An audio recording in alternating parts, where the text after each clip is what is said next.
have Steve Morris on today. And for those that don't know Steve, I met him last year. He's in my opinion, the best home inspector out there. He's honest. He has integrity. He's going to tell you the Oh, truth. wow. Thank you.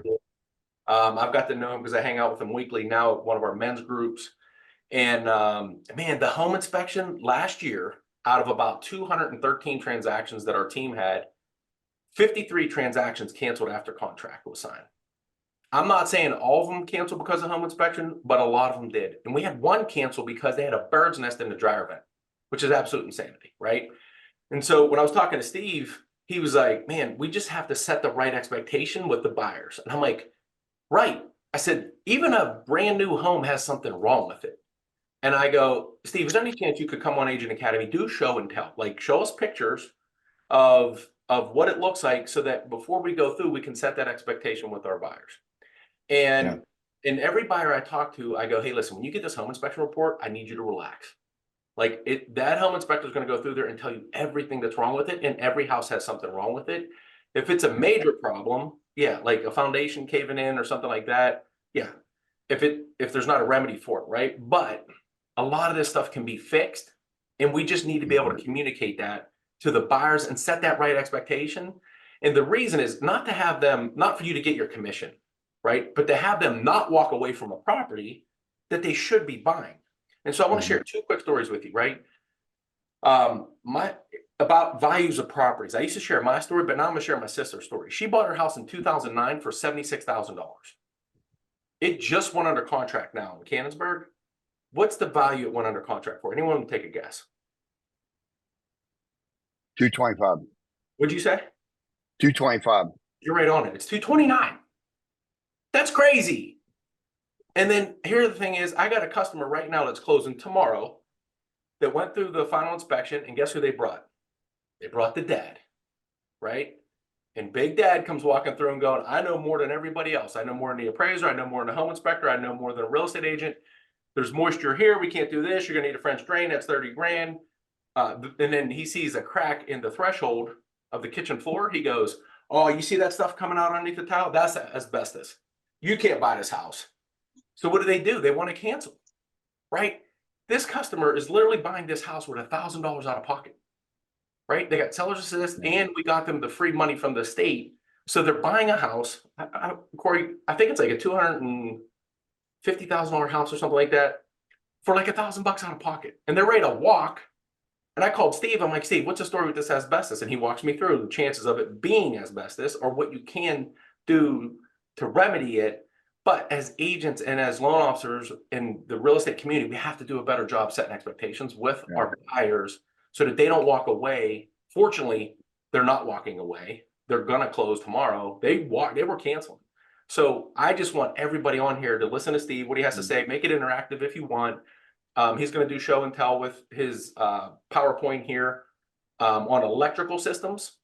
And if you guys want, at the end of this, let me know if you want Steve to come back. We'll do a series, right? He can do foundations next, or he can do another thing that you want him to do. But Steve, have at it. Good morning. You're going to bring up the PowerPoint and give me control over it, or do you want to control it? I thought last night you said you wanted to drive, but okay. I'm happy to drive. Okay. Just okay. So, can everyone see that? Not yet. With the Heritage Home Inspectors. Okay, I just need to have turn over the host for me if you don't mind. Yep. Should have access to share. Give it another try. Okay. Let's do it. Well,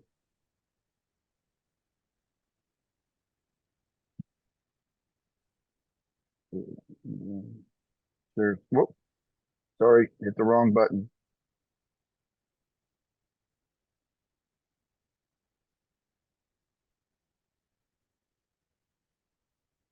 How about now? Can everyone see it? Yep, we can see it. Okay, there we go. Perfect. Again, my name's Steve Morris. I'm the owner of Heritage Home Inspectors, and I've been in business since 2018. And during that time, I've gotten to know a lot of agents in the Western Pennsylvania And the one thing that I've always positioned myself as is I try to be a part of your team. And I'm sorry, I'm getting a lot of these prompts here. And what I mean by that is I tell agents all the time, if you see something in the house or you got questions, text it to me. I'll try to answer it for you, because I really believe as agents, the more that you can sit there and identify aspects of a home while you're walking through it as for a buyer or even preparing your seller, you are providing a huge service. And this morning, as Jeff said, we're going to talk about electrical, because electrical is one of the biggest concerns that people are afraid of. They know that number one cause of fires is electrical. And so, they're always concerned about it. But everything electrical is easy to fix. It really is very easy to fix and typically not expensive. Okay. So electrical panels. As a home inspector, we get much more granular than I'm expecting you to understand today. I mean, we open up the panel, we're looking at connections to the breakers, we're looking for aluminum circuits, we're doing everything to get very granular with the system. But what I want to kind of help you is look at, the type of circuits that you can see. You literally walking through the basement, you can determine the type of circuits a house has. You can identify knob and tubes. You have a good understanding of what type of breakers are in the house. And most importantly, be able to identify panels that are now considered to be safety hazards and to be able to eliminate them. There's a few chats. I don't know if you want to take a look at that, Jeff. But please, if you have questions, speak up. I want to make this conversational. Knob and tube.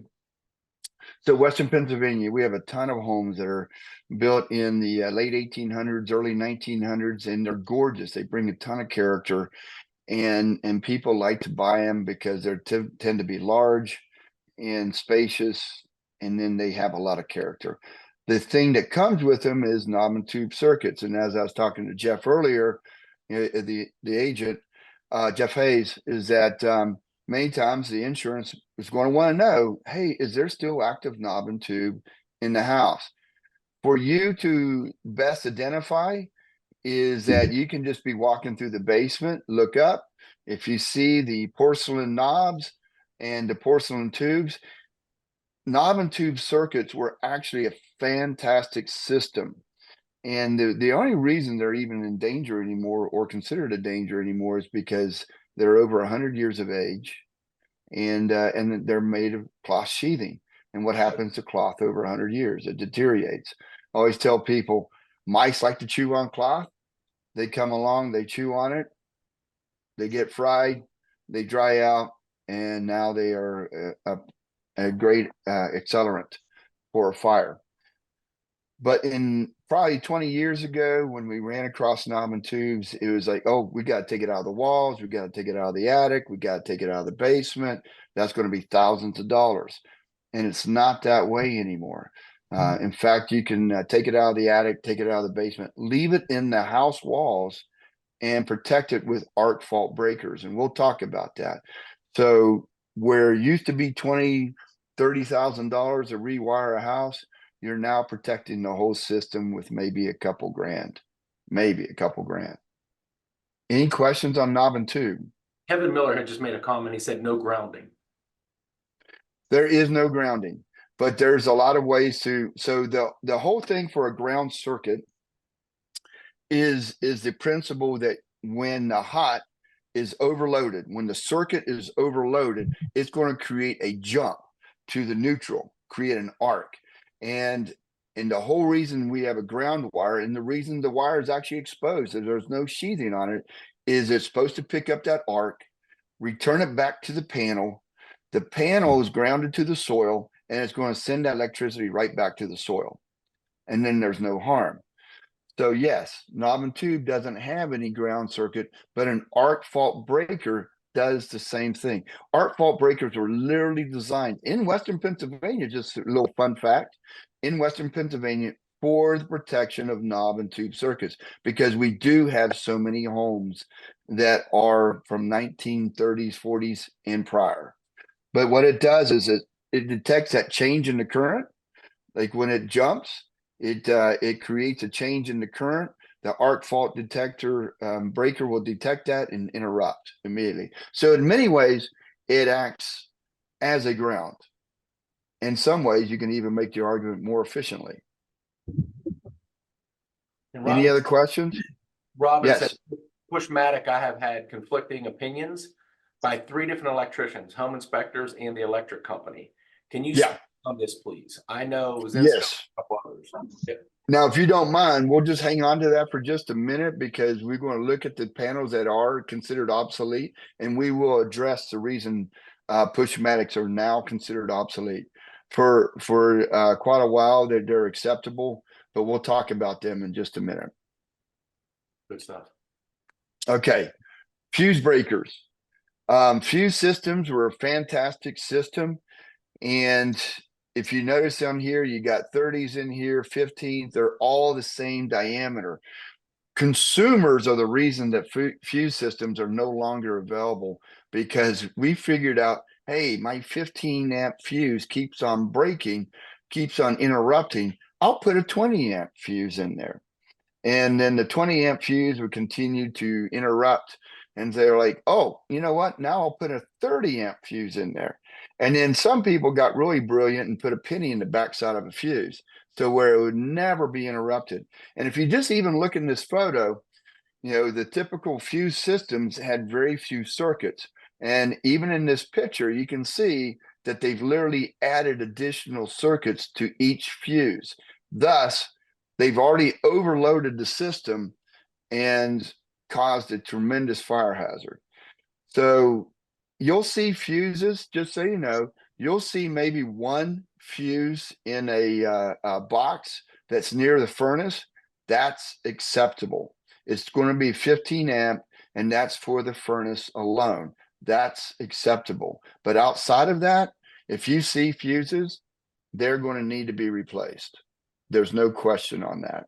Steve, as I'm learning this stuff, man, I thought my dad could fix anything in a house, so that penny trick wasn't really a smart move on my dad's part.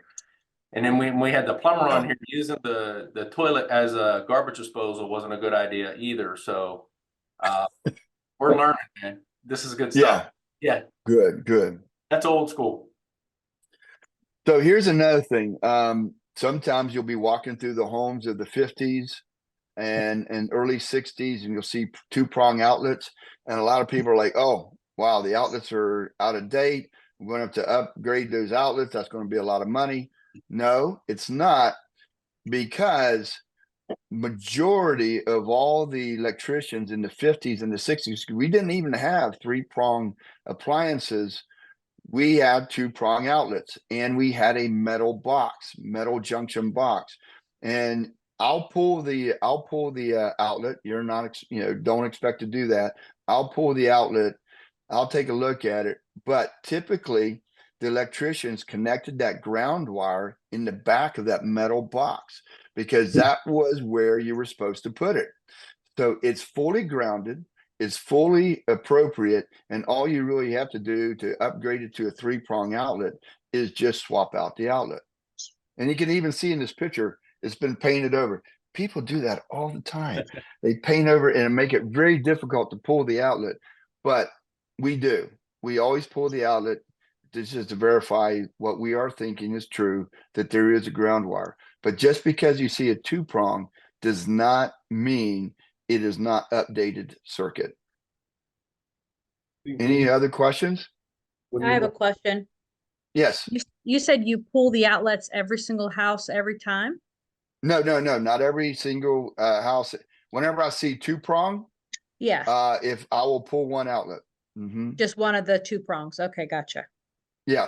Just so I can understand, I anticipate seeing a ground wire in the back of the box connected to the metal box. The other reason I do it is I also want to see if it's got a plastic box. If it's actually been converted and updated to a plastic box, then it is not grounded. So my whole thing I'm just trying to explain here is You know, I've had clients say, oh my goodness, all these outlets have to be updated, circuits have to be updated. You only got two strand wire. I'm like, that's not correct. You can't make that assumption just because you're looking at a 2-prong outlet. Does that make sense now? Silence. Yes. Steve, when you're Thank looking you. at, hey Steve, Yes. when you're looking at a 2-prong outlet, and you're using those, excuse me, the electrical testers, you know, the ones you plug in and it shows if it's grounded or not grounded, what do you do to fix that? So ask me that question again. I'm trying to understand what you're saying. I have a 3-prong tester that Yeah. actually will give me information on proper polarity and grounding. I have a non-contact tester that will tell me if it's actually energized or not. But unless you pull the cover off, and sometimes you can pull the cover off and see the ground wire in the back, but many times it's literally behind the outlet. So many times I'll pull that outlet out to verify that there is a ground wire in the back of the metal box. Did that answer that question? Well, when you're using your 3-prong tester and it's only coming up with the 2 lights or not all 3 lights, what does that mean and what do you do to fix that? So that is a very good question. And that was going to really, so our 3-prong tester is going to give us a number of things. It's going to tell us if a ground wire is not connected.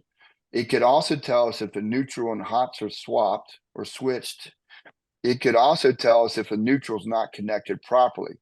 So we're going to have to explore that outlet a little bit further to determine what's going on. And what I'll do in my reports is I'll make note of those and I will put a little black electrical tape on that outlet, because typically, and I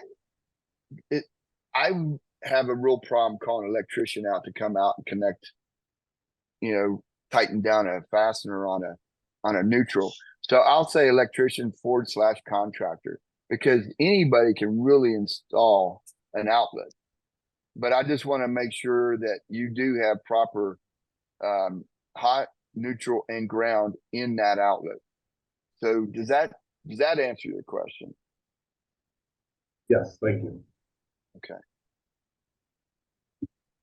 So here's what I was talking about. And this is one of the things that you can do whenever you're just like, if you go to a panel, just open up the cover. I certainly don't expect you to take the cover face off, but we'll go in there and you'll see arc fault breakers, which is ARC. If you have knob and tube circuits, and they can be active, but you're not going to know that, but you might say, hey, you know what? I see some knob and tube circuits in here. When the inspector comes in, he can verify if they're active. A lot of people will, de-energize knob and tube when they bring in the Romex, and they'll just leave the circuits because it's an additional cost to remove all the circuits of the knob and tube. But a lot of times they'll just deactivate it, leave it. So the home inspector can verify if the circuits are active or not. And if they are active, you can look in the panel, you can see like arc fault breakers, and hey, they're already got protection on these circuits. So it's probably going to be a non-issue, but the home inspector can verify that when he's actually here. He'll do a more extensive evaluation. But arc fault breakers, as I said earlier, were literally designed and manufactured for knob and tube circuits. Now, what's happened is, especially new construction, you'll open up a panel and you'll see every 15 and 20 are on an arc fault breaker. GFCI is going to be for all your water sources, and the GFCI breaker is going to have like a little blue tab on it, and the arc fault breaker is going to be a little white tab. And they literally, you'll see, if you look closely, I'm an old man, I got to have my readers on for it, but you'll see the ARC or the GFCI. And GFCI operates slightly different than arc fault. Arc fault's detecting a change in the current. It's looking for a jump and an interruption, and that's when it's going to change. GFCI is looking for the load to expand. So like if you and I come in contact with electricity and water, we are now become a part of that circuit. And we are creating a wonderful conduit for electricity, and that load is going to increase. And as soon as it increases, that GFCI is going to interrupt. And that's why you got to have them in bathrooms. That's the other thing. When you're walking through a house, you'll be able to see, okay, everything outside has to be GFCI, everything in a garage, everything in an unfinished basement, all outlets within 6 feet, not 4 feet, but 6 feet of a water source, and all bathrooms and everything above a kitchen countertop. So it's Steve, let's- expanding. Steve, Yes. can we walk through that list one more time? Okay. So You said GFCI is 6 feet. everything outside, everything in a garage, everything in an unfinished basement. And just by the way, I believe it's either next year or the year after, it's going to be everything in a basement, finished or unfinished. Because basements have a tendency to take on water, and they're trying to protect you from standing in the water and coming in contact with electricity. Everything above a kitchen countertop. So I get this question all the time. Well, hold on here. The countertop's on the other side of the kitchen. There's no water sources even nearby it. Yes, but the National Electric Code has determined that we have so many appliances that involve water, everything above a countertop space has to be protected. And then all bathrooms. And then any water source. So any outside outlet outside of those categories that is within 6 feet of a water source has to be GFCI protected. Any questions there? I have a question. Yes. You said it had, anything within 6 feet of a water source. Did you just say Yes. something? So I just got an, FHA appraisal back, and they're saying that we have to put GFCIs in the kitchen, anything within 5 feet. Is there something, because the home inspection said everything was all right with the electrical in the kitchen. It passed the occupancy permit, and it's just this FHA appraisal, they said 5 feet. So is something different, do you know?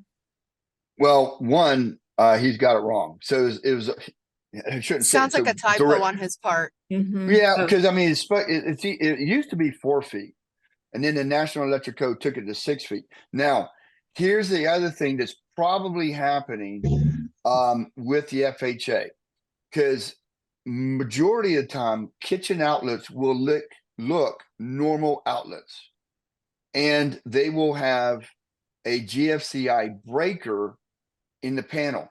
So if the home inspector, so what we do is we stick our tester in there, we cause a surge, and if it interrupts, then many times we're running down to the panel to reset it, and he may not be aware of that. So that would be if the home inspector said it was all right, if the occupancy permit said it's all right, I would imagine it would just be going back to the FHA and appraiser and saying, those outlets are all protected with a GFCI breaker that was located in the panel.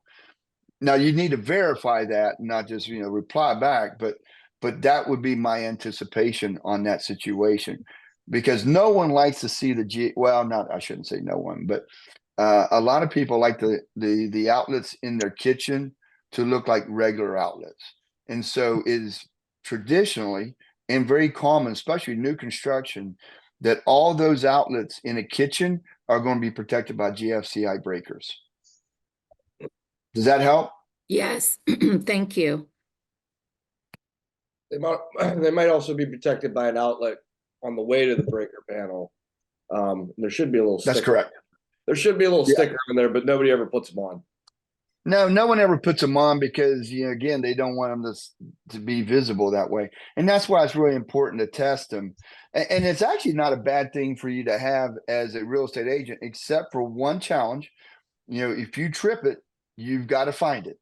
And some people, the GFCI primary outlet can be anywhere, because you can have up to, I think National Electric Codes now has it to where 12 outlets can be downstream of a GFCI outlet.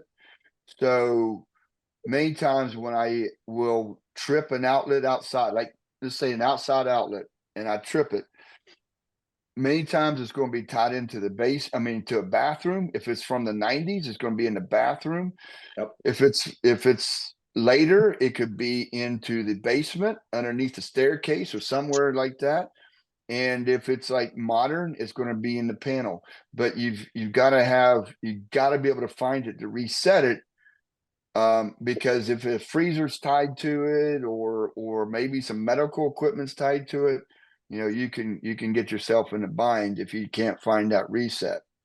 But it is beneficial if you're comfortable with that to be able to test it. And those little testers are about $15. I think someone raised their hand. Let's see what they say.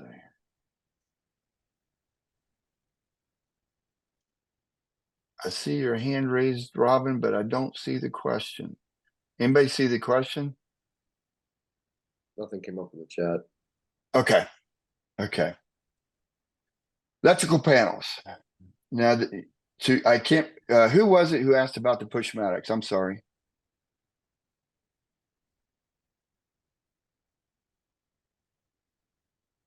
Oh, anyway, That was actually Robin asked Paul. if you have to have a GFCI in a finished basement. I think you said not yet, but it's coming. in finished basements, yes, it is. It's coming. Yeah. Okay. So the panel that's most commonly found that's out there is called a Federal Pacific stab lock. If you open up a panel cover and you see the word stab lock, just understand that panel has to be exchanged. There is no questions about it. In fact, we're even instructed as home inspectors not to take the cover off. The reason being is the stab lock system had over a 40% failure rate. So meaning that the only reason we even have breakers is to protect the house and the occupants. If electrical service was consistent, which it's not, if it had consistent current, we would not even need breakers. But we are creating greater and greater demands on our electrical systems, even though our appliances are much more energy efficient, but we have more and more appliances in a house that require electricity. And the whole principle is, if that circuit takes on too much of a load, that breaker is supposed to detect that and interrupt. And the stab lock system had over a 40% failure rate to where it did not trip the breaker. And because they're aluminum cased, they tend to arc to the panel. So we're not supposed to take the cover off, because there's a strong possibility if we come in contact with that breaker, we're going to create an arc, which would be devastating to us as home inspectors. So when we see them, we just take a photo of it and say it has to be exchanged.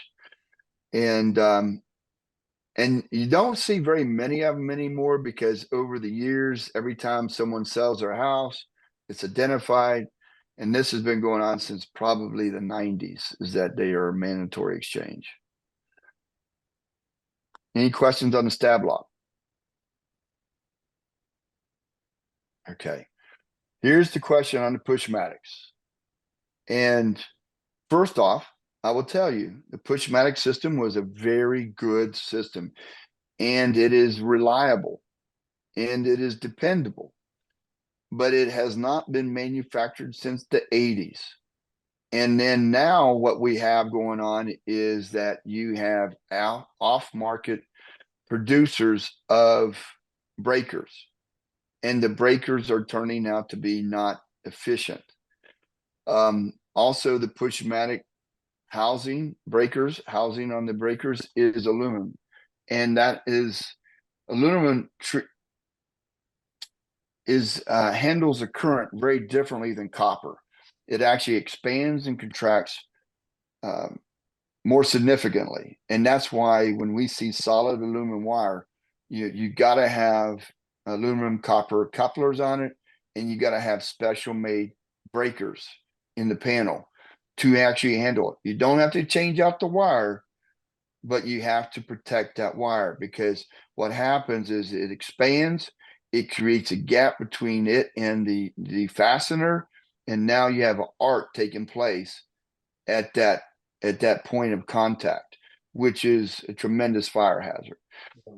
Pushmatics, even though they are considered to be dependable, National Electric Code has banned them because they are over 45 years of age minimum.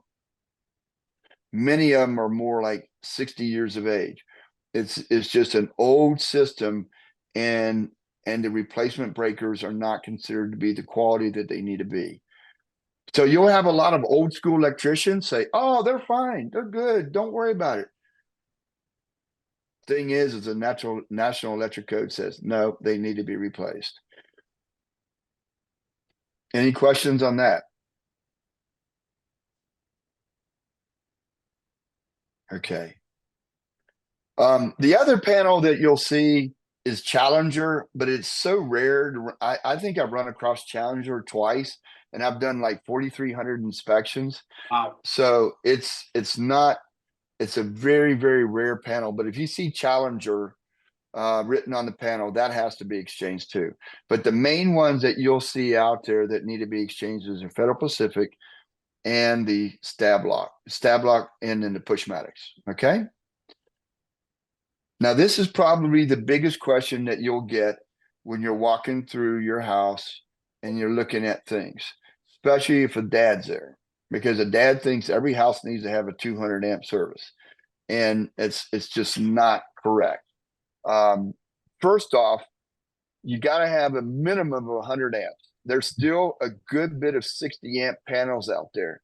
And if you see a 60 amp panel, you know that it has to be replaced.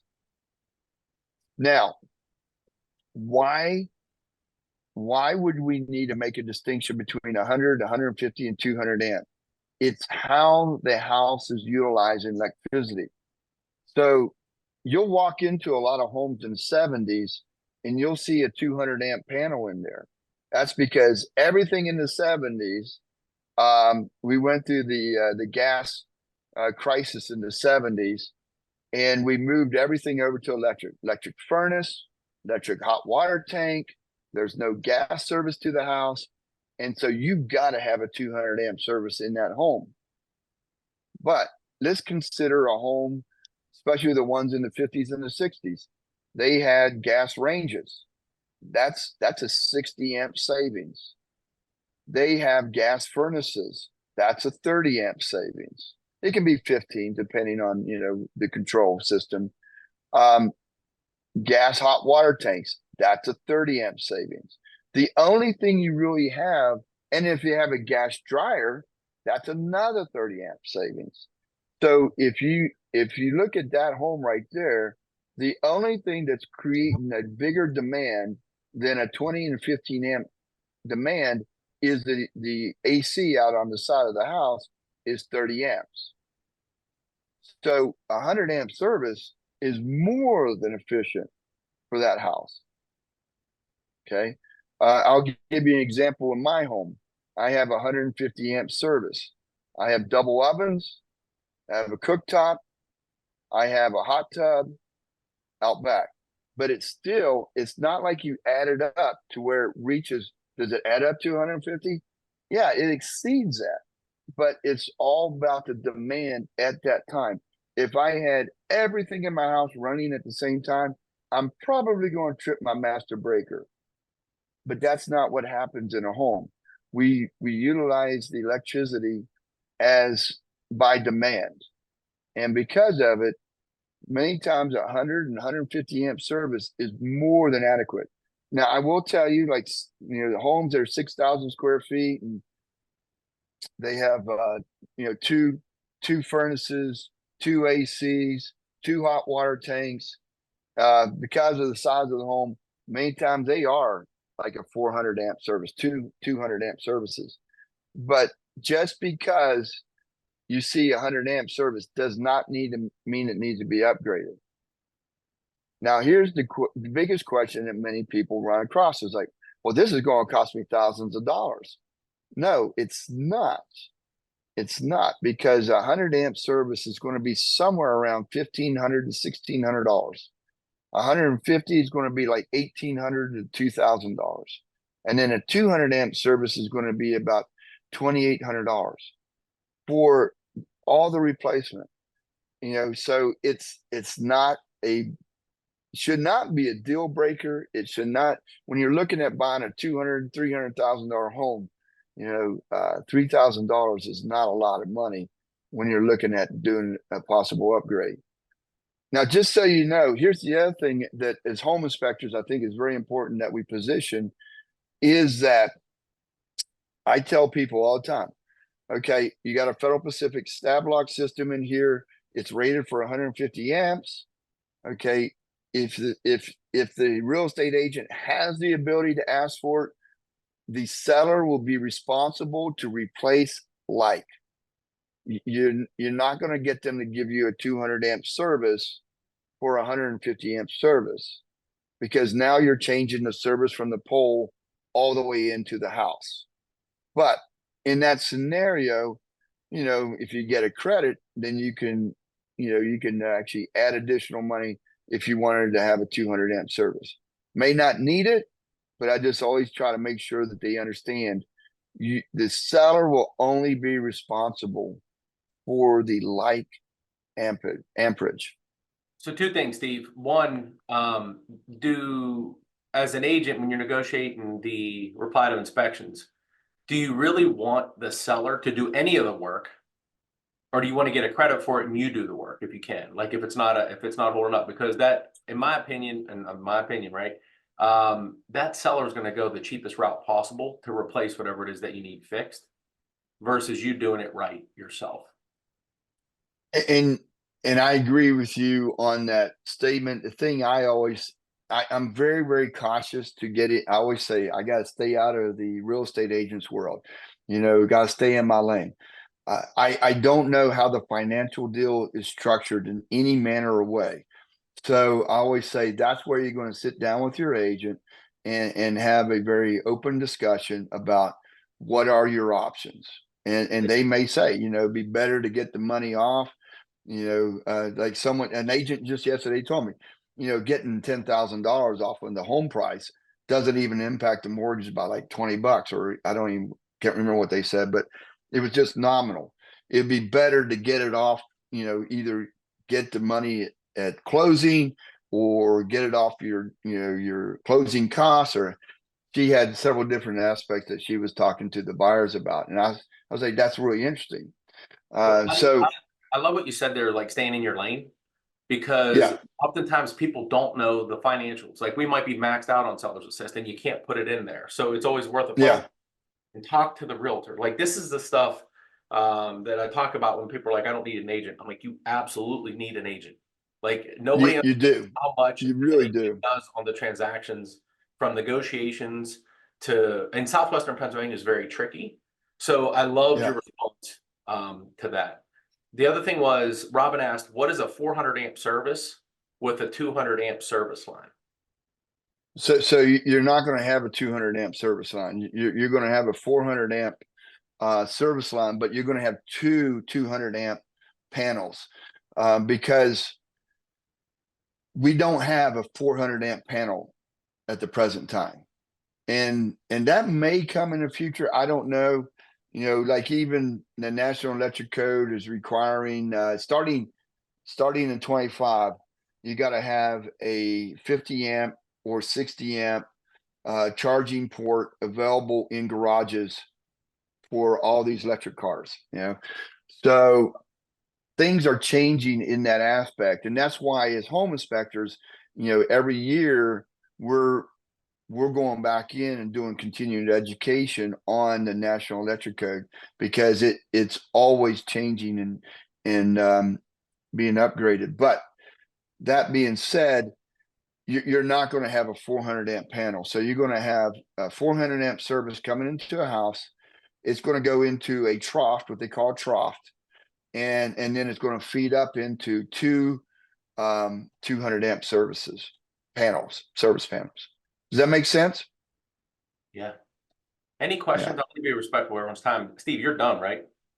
I am. That's why I put this last page on. Yep. If you want to, you got a QR code for my contact.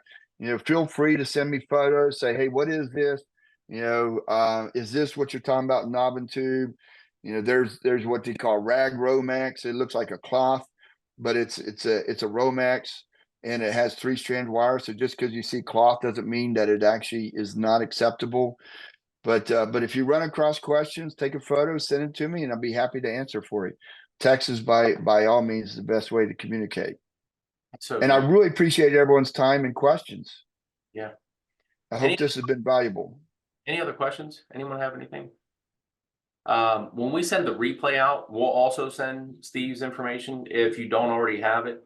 And you could drop it in the chat or show of hands. Would you want Steve to come on again next month and talk about foundations, or is there another thing you'd want him to talk about?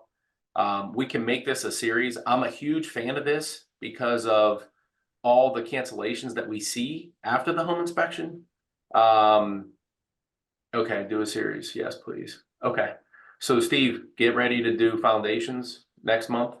Okay. And then I appreciate that. yeah, for the realtors that are on here, bring a friend or a teammate or a colleague or somebody you work with, because in my mind, like a rising tide rises all ships, right? And you could be the listing agent and the buyer agent is somebody you brought in that's able to set that right expectation with the buyer, right? And it doesn't blow the deal out of the water. Again, it's not about the commission. It's about that customer making the right decision for them and being educated and setting those right expectations. So bring a friend on the next one. And then thanks for joining us. I know, spending a half hour here isn't money-making activity, but hopefully it makes you money down the road and helps you help more people. So thank you for joining us, and have a great day. If you guys need anything, we're here for you.